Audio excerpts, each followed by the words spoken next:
Hello viewers, welcome to grammar today. আজকে আলোচনা করব প্রেপোজিশন নিয়ে। আমরা প্রেপোজিশনকে তিন ভাগে ভাগ করতে পারি এর ব্যবহারের দিক থেকে। প্রথমত preposition of time, secondly preposition of location, and thirdly preposition of movement. আমরা আজকে প্রেপোজিশন অফ টাইম নিয়ে আলোচনা করব, অর্থাৎ টাইম প্রকাশক শব্দের পূর্বে আমরা কোন কোন প্রেপোজিশন ব্যবহার করি সেটাই থাকবে আজকে আলোচনার বিষয়। প্রথমেই আমি শুরু করব প্রেপোজিশন অ্যাট দিয়ে।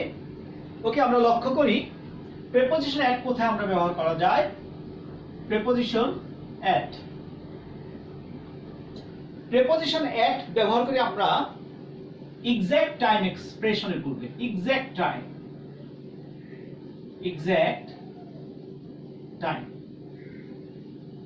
এখন এক্সাক্ট টাইম এর মধ্যে কোন কোন টাইম এক্সপ্রেশন পড়ে সেটা দেখি। Number 1,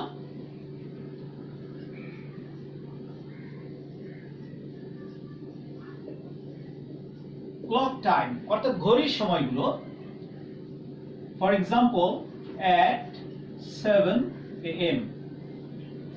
number 2, point off day, অর্থাৎ একটা দিনের ক্ষেত্রে আমরা এমন কিছু টাইম এক্সপ্রেশন মাঝে মাঝে ইউজ করি যেগুলো পয়েন্ট প্রকাশ করে। যেমন হতে পারে at noon। এটা এই কারণেই পয়েন্ট প্রকাশ করে বা এক্সাক্ট টাইম, কারণ নুন বলতে বোঝায় 12 PM। ঠিক একইভাবে এরকমের সানরাইজ, এটা একটা এক্সাক্ট টাইম। দেন ডন, দেন সানসেট, দেন লাঞ্চ টাইম, মিড ডে, এগুলো হলো এক্সাক্ট টাইম। সো এর পূর্বে আমরা অ্যাট ব্যবহার করব। নাম্বার 3, অকেশন উইদাউট ডে, অর্থাৎ যেসব অকেশনের সাথে ডে শব্দটা থাকে না তার পূর্বে আমরা অ্যাট ব্যবহার করব। যেমন at Easter. Number 4,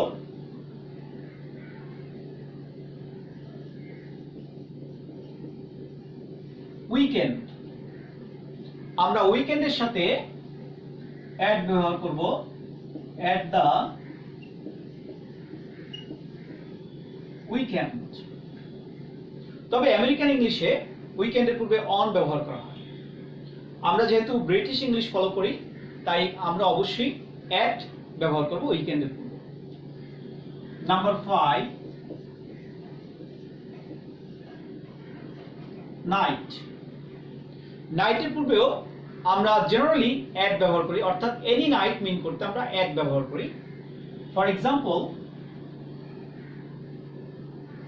I watch TV at night। এখানে অর্থটা খেয়াল করলেই বোঝা যাচ্ছে এখানে অ্যাট নাইট বলতে এনি নাইট মিন করে জেনারেল অর্থে, অর্থাৎ এখানে অ্যাট ব্যবহার করেছি। বাট আমরা ইনও ব্যবহার করি নাইটের পূর্বে। সেক্ষেত্রে অবশ্যই কোনো স্পেসিফিক নাইটকে মিন করবে, জেনারেল কোনো নাইটকে মিন করবে, অর্থাৎ কোনো একটি নাইটে কি ঘটেছিল সে ধরনের যদি আমরা বর্ণনা দিতে চাই সেক্ষেত্রে ইন দ্য নাইট হবে। ফর এক্সাম্পল,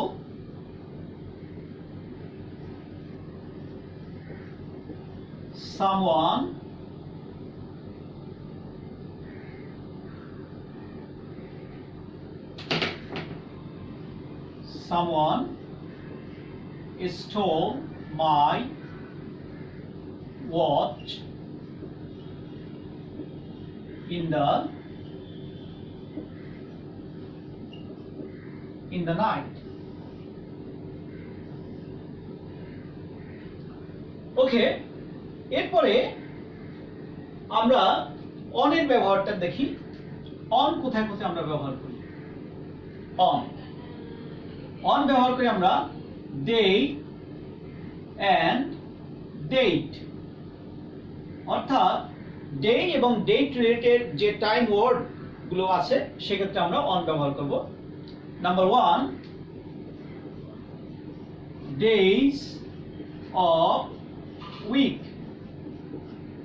অর্থাৎ সপ্তাহের যে ডেজ গুলো আছে সেক্ষেত্রে আমরা অন ব্যবহার করি। On Wednesday, on Wednesday. Number 2, occasion with day, অর্থাৎ যেসব অকেশনের সাথে ডে শব্দটা আছে তারপর আমরা অন ইউজ করব। যেমন অন ইস্টার সানডে, এটা স্পষ্টতই দেখা যাচ্ছে এখানে আমরা ইস্টারের সাথে অ্যাড ব্যবহার করেছিলাম কারণ এখানে ডে নেই, বাট এখানে সানডে অর্থাৎ ডে থাকার কারণে আমরা ইস্টারের পূর্বে অন ব্যবহার করেছি। Number 3, part day plus part of day, অর্থাৎ এরকম সপ্তাহের যে দিনগুলো আছে Sunday, Monday or any day plus part off day, অর্থাৎ ডে এর যে বিভিন্ন ভাগ আছে যেমন মর্নিং, আফটারনুন, ইভিনিং, নাইট, এই পার্টগুলোর ক্ষেত্রে ডে থাকলে অবশ্যই তার সাথে আমরা অন ব্যবহার করব। For example on Sunday night, এখানে বিষয়টা স্পষ্ট হয়ে যায়। এখানে আমরা শুধু নাইট থাকার কারণে আমরা অ্যাট ব্যবহার করেছিলাম, বাট এখানে যেহেতু সানডে অর্থাৎ নাইটের সাথে আবার ডে যুক্ত আছে সেজন্য আমরা অন ব্যবহার করেছি। এক্ষেত্রে একটা বিষয় টোটালি স্পষ্ট, আমরা প্রতিটা এক্সাম্পলই দেখছি সবগুলোর সাথে ডে আছে, অর্থাৎ ডে থাকলেই সেক্ষেত্রে আমাদের অবশ্যই অন ইউজ করতে হবে। নাম্বার 4, ডেট, অর্থাৎ যে তারিখগুলো আছে তারিখ লিখতে হলে আমরা অন যোগে লিখব। অন 2nd মে। ওকে, এরপরে নেক্সট প্রেপোজিশন ইন। ইন কোথায় কোথায় আমরা ব্যবহার করব আগেই বলে রাখি, ইন ব্যবহার করি আমরা লঙ্গার পিরিয়ডস এর ক্ষেত্রে, অর্থাৎ সেই টাইম এক্সপ্রেশন যেটার মধ্যে লেন্থ অফ টাইম আছে অর্থাৎ সময়ের দীর্ঘতা আছে সেক্ষেত্রে আমরা ইন ব্যবহার করি। আর এখানে আমরা লিখতে পারি লঙ্গার পিরিয়ডস লিখতে পারি লঙ্গার পিরিয়ডস, অথবা আমরা বলতে পারি আদার এক্সপ্রেশনস, অর্থাৎ এই এক্সপ্রেশন বাদে এর বাইরে যত টাইম এক্সপ্রেশন আছে সেক্ষেত্রে অবশ্যই আমরা ইন ব্যবহার করব। আমরা এটাও বলতে পারি আদার টাইম, অন্যান্য টাইম ওয়ার্ডের পূর্বে other time word. Number 1,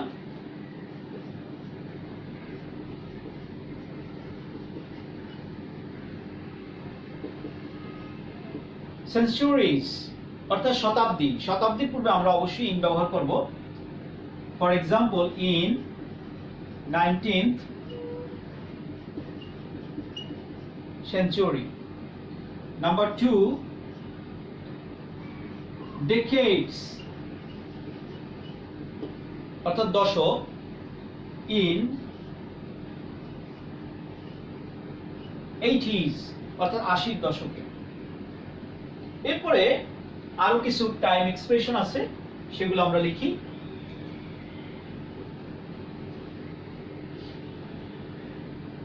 number 3,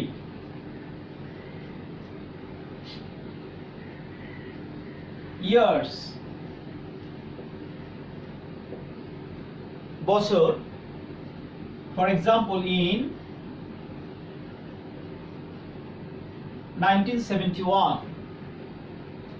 Number 4, months. In April. Number 5, part of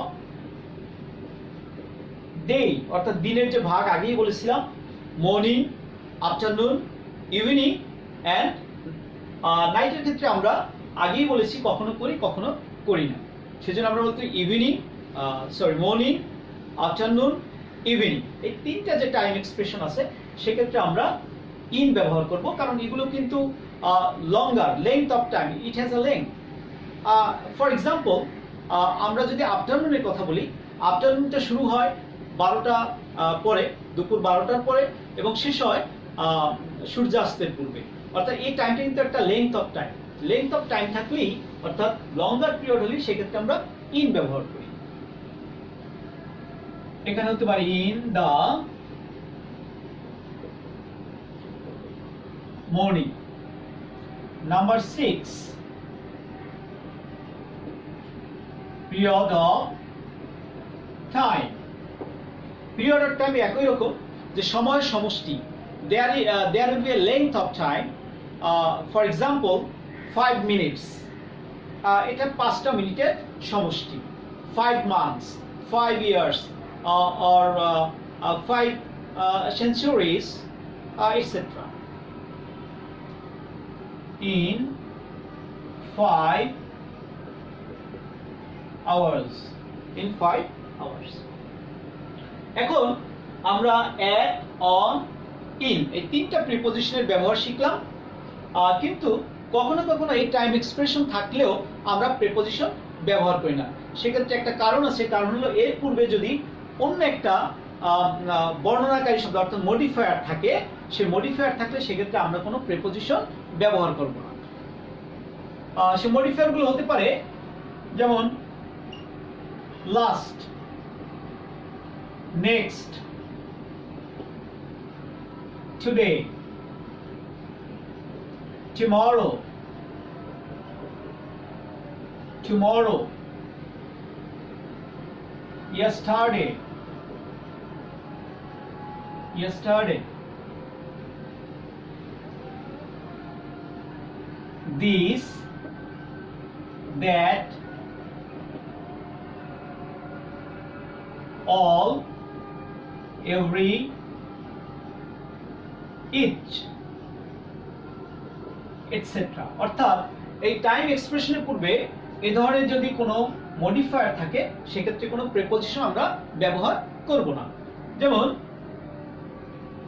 I will meet you next morning.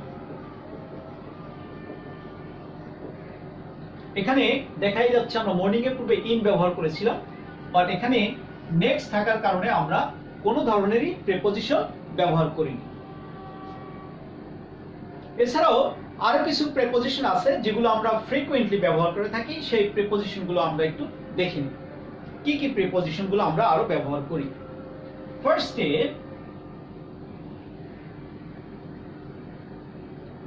By.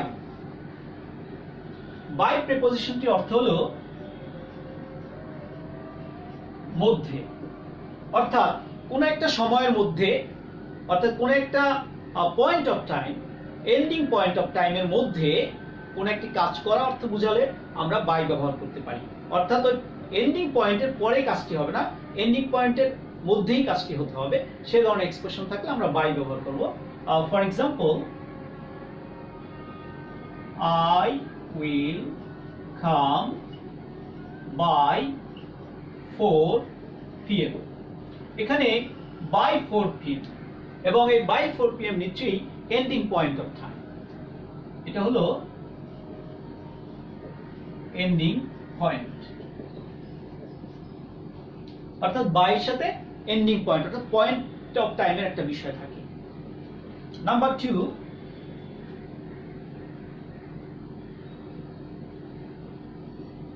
Within. উইদিনটি শব্দ অর্থ মধ্যে,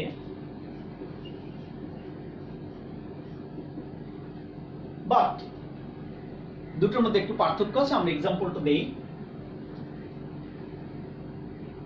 come within 5 minutes। এখানে আমরা এর অর্থটা দাঁড়ালো 5 মিনিটের মধ্যে আসো। এখানে কিন্তু আমি মধ্যে শব্দ ব্যবহার করেছি, বাট প্রেপোজিশন উইদিন, বিকজ এটা কিন্তু পয়েন্ট অফ টাইম না, এটা পিরিয়ড অফ টাইম। আমরা আগেই জেনেছি পিরিয়ড অফ টাইম কি, এটা হলো পিরিয়ড, অর্থাৎ সময়ের সমষ্টি। 5 minutes, 5 months, 5 years, 5 weeks, etc. Number 3,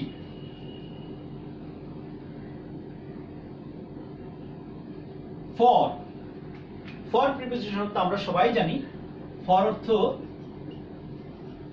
জন্য। এর একটি এক্সাম্পল লিখি, wait for 5 minutes. Wait for 5 minutes, অর্থাৎ 5 মিনিটের জন্য অপেক্ষা করো। এটাও আমরা পিরিয়ড মিন করেছে। নাম্বার 4,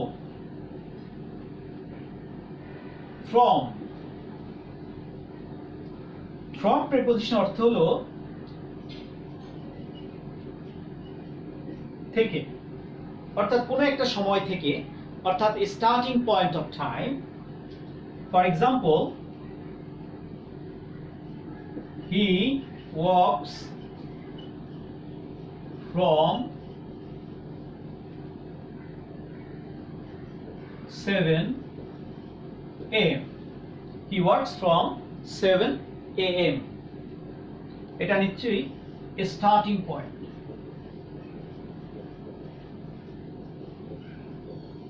স্টার্টিং পয়েন্ট অর্থাৎ স্টার্টিং পয়েন্ট মিন করলে আমরা ফ্রম ব্যবহার করতে পারি।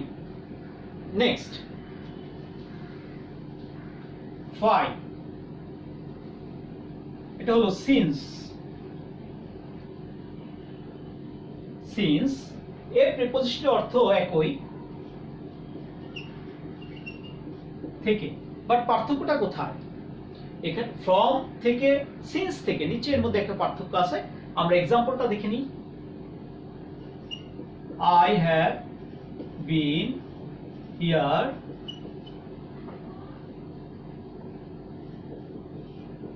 since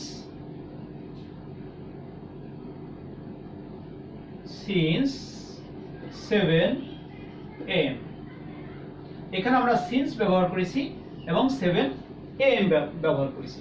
এটা দুটোর তো একই, এটা ফ্রম 7 a.m., এটা সিন্স 7 a.m. আপাত দৃষ্টিতে তো কোনো পার্থক্য মনে হচ্ছে না, বাট পার্থক্য কিন্তু একটা আছে। সেটা কি? সেটা হলো টেন্সে একটা পার্থক্য আছে। যেমন এটা আমরা ইউজ করেছি পারফেক্ট টেন্স, অর্থাৎ বিষয়টা হলো ফ্রম আমরা যে কোনো টেন্সের ক্ষেত্রে ব্যবহার করতে পারি, বা সিন্স ব্যবহার করতে হবে থেকে অর্থে পারফেক্ট টেন্সের সাথে। কোন টেন্স? পারফেক্ট অথবা পারফেক্ট কন্টিনিউয়াস টেন্স। পারফেক্ট অথবা পারফেক্ট কন্টিনিউয়াস। তবে বিষয়টা কি হলো? বিষয়টা হলো ফ্রম এবং সিন্স দুটো অর্থই থেকে, অর্থাৎ স্টার্টিং পয়েন্ট অফ টাইমের ক্ষেত্রে আমরা ফ্রমও ব্যবহার করতে পারি, সিন্সও ব্যবহার করতে পারি, কিন্তু দুটোর মধ্যে একটাই পার্থক্য, তো ফ্রম আমরা যে কোনো টেন্সে ব্যবহার করতে পারি, আর সিন্স শুধুমাত্র পারফেক্ট অথবা পারফেক্ট কন্টিনিউয়াস টেন্সে আমরা ব্যবহার করব। ওকে, আর আমরা যে কোনো বই থেকে এই বিষয়ে যদি আরেকটু প্র্যাকটিস করে নিব, সেক্ষেত্রে আমাদের প্রিপোজিশন আরো বেশি ক্লিয়ার হয়ে যাবে এবং আরো বেশি ইজি মনে হবে। আমরা কাজল ব্রাদার্স থেকে প্রকাশিত গ্রামার টুডে বইটি দেখে নিতে পারি, ওখানে অনেক প্র্যাকটিস দেয়া আছে, সেখান থেকে আমরা প্র্যাকটিস করতে পারি। যাক, আমার ভিডিওটি যদি ভালো লেগে থাকে অবশ্যই লাইক, শেয়ার এবং সাবস্ক্রাইব করবেন। আর আমার পরবর্তী ভিডিও পেতে অবশ্যই বেল আইকনে ক্লিক করবেন। সবাই ভালো থাকবেন, সুস্থ থাকবেন।